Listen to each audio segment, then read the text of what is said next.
ప్రజల కథేనా ఆత్మకథ.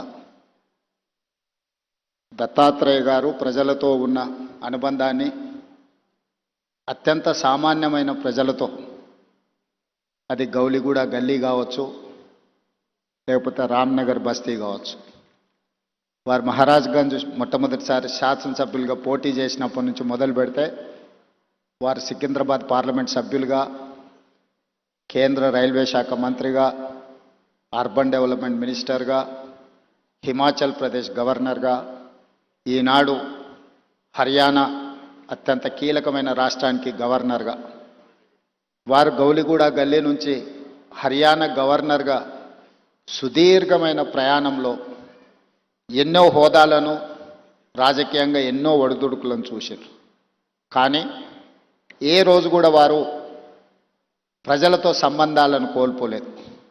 వారు కేంద్ర మంత్రిగా ఉన్నప్పుడు కూడా ఢిల్లీకు పార్లమెంట్ సందర్భంలో వెళ్ళిన 2-3 రోజుల కంటే ఎక్కువ అక్కడ ఉండేవాడు కాదు. శుక్రవారం వస్తే మళ్ళీ హైదరాబాద్కే వచ్చి చిన్న షాప్, లోకల్ కార్పొరేటర్ కూడా ప్రారంభోత్సవానికి రావడానికి వెనక ముందు చేస్తే పెద్దలు దత్తాత్రేయ గారు వచ్చి చిన్న గల్లీలలో పాండప్ప కూడా పేదవాడు ప్రారంభించుకుంటున్నంటే దత్తాత్రేయ గారు వచ్చి ప్రారంభించేవాళ్ళు. ఇదే నాకు వారితో ఉన్న 40 సంవత్సరాల అనుబంధంలో 40 సంవత్సరాల నుంచి దత్తాత్రేయ గారిని చాలా దగ్గరగా నేను వారిని చూస్తున్నా.